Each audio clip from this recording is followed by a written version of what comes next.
मैं वर्षा डागोर, राजकीय महाविद्यालय बयाना, भरतपुर, राजस्थान। आज मैं आपको बीए सेकेंड ईयर की यानी बीए पार्ट सेकंड का आपको जो पेपर है भारतीय शासन एवं राजनीति, और इस किताब के जो लेखक आप सामने स्क्रीन पर देख सकते हैं BL फड़िया हैं, तो आप ये किताब ले सकते हैं। इसके अलावा यदि आप दूसरी पुस्तक कोई लेना चाहें तो पुखराज जैन की किताब भी ले सकते हैं, लेकिन आपके सिलेबस के अकॉर्डिंग ये किताब उचित है, सही है। तो इस किताब का हम एक टॉपिक है प्रस्तावना। क्या है? प्रस्तावना, जैसे उद्देशिका भी कहते हैं और अंग्रेजी में इसे प्रीएम्बल भी कहते हैं। और मुझे नहीं लगता कि इस शब्द से शायद ही कोई अपरिचित हो, अननोन हो। अगर हम देखें शुरुआत से ही, जब हम अपनी स्कूली जो एजुकेशन है उसमें हम देखते हैं कि हमारी जो किताबें होती हैं, किताब के या तो शुरुआती पेज पर या अंतिम पेज पर प्रस्तावना लिखी रहती है, उद्देशिका लिखी रहती है।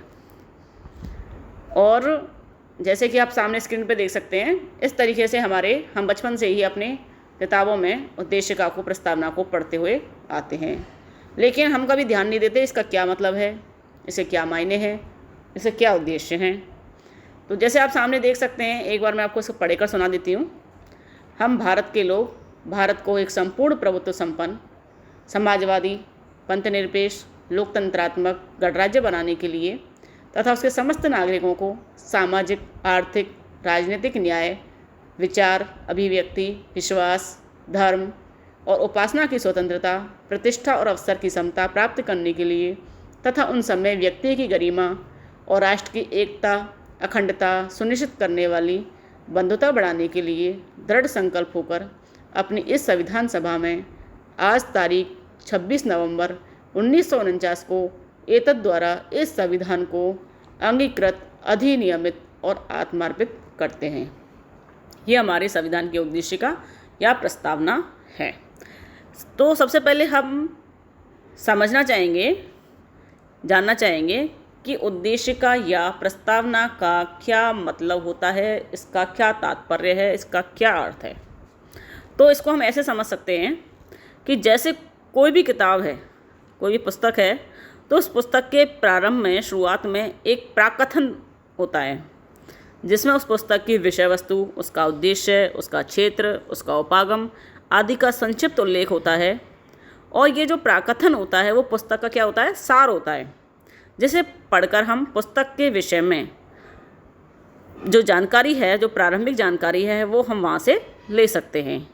ठीक इसी प्रकार से सामान्यतः सभी संविधानों के प्रारंभ में एक प्रस्तावना होती है, जिसे शासन व्यवस्था के मूल आधार, दर्शन, स्वरूप, लक्ष्य आदि का जिसमें उल्लेख किया जाता है।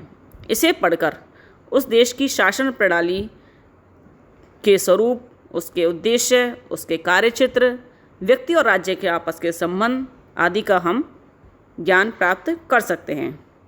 संविधान की प्रस्तावना ही संविधान का क्या कराती है?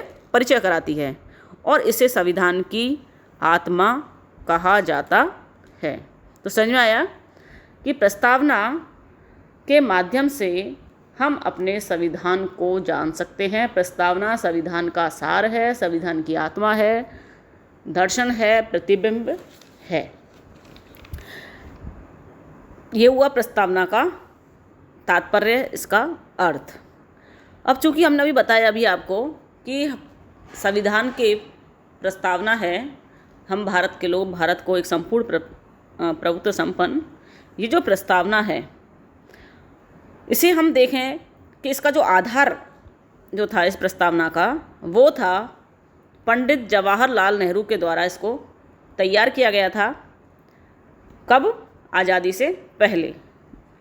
भारतीय संविधान की उद्देशिका का जो आधार है वो जवाहरलाल नेहरू के द्वारा तैयार किया गया था, और उसे उस समय उद्देश्य प्रस्ताव के नाम से जाना गया। किस नाम से? उद्देश्य प्रस्ताव। जैसे कि आप स्क्रीन पर देख सकते हैं कि 13 दिसंबर 1940 को संविधान सभा में जवाहरलाल नेहरू के द्वारा उद्देश्य प्रस्ताव प्रस्तुत किया गया और इस प्रस्ताव में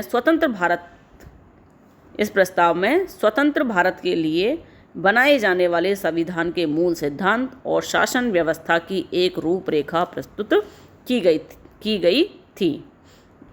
यह एक प्रकार का घोषणा पत्र था जिसमें यह बताया गया था कि स्वतंत्रता प्राप्ति के बाद हम किस प्रकार के शासन तंत्र को स्थापित करेंगे, हमारा लक्ष्य क्या है और हमें किधर जाना है।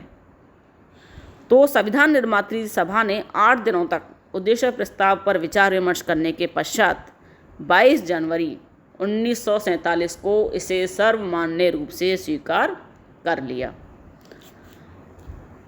हमारे जो संविधान में जो उद्देशिका का जो विचार जो हमने लिया वो कहाँ से लिया? संयुक्त राज्य अमेरिका से। कहाँ से लिया है इसको? संयुक्त राज्य अमेरिका, जिसे हम क्या भी कहते हैं? USA, United states of America. प्रख्यात न्यायविद जैसे कि आप देख सकते हैं सामने, N.A. पालकीवाला ने प्रस्तावना को संविधान का परिचय पत्र कहा है। दूसरी बात हम देखते हैं कि हमारे संविधान की जो प्रस्तावना है, मूल रूप से भारत के संविधान की प्रस्तावना 85 शब्दों से निर्मित थी। कितने शब्द थे भारत के संविधान की प्रस्तावना में? 85 शब्द।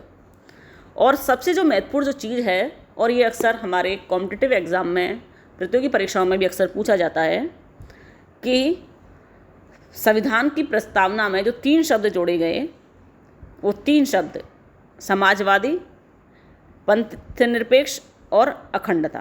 क्या शब्द थे? समाजवादी, पंथनिरपेक्ष और अखंडता। ये 3 शब्द थे जो मूल प्रस्तावना में नहीं थे और इन्हें बाद में 42वें संविधान संशोधन 1976 के द्वारा सब प्रस्तावना में सम्मिलित किया गया या इन्हें जोड़ा गया। तो याद रखें, 3 शब्द समाजवादी, पंथनिरपेक्ष और अखंडता कब जोड़े गए? 42वें संविधान संशोधन 1976 के द्वारा। ठीक है, इसके बाद हम अपनी प्रस्तावना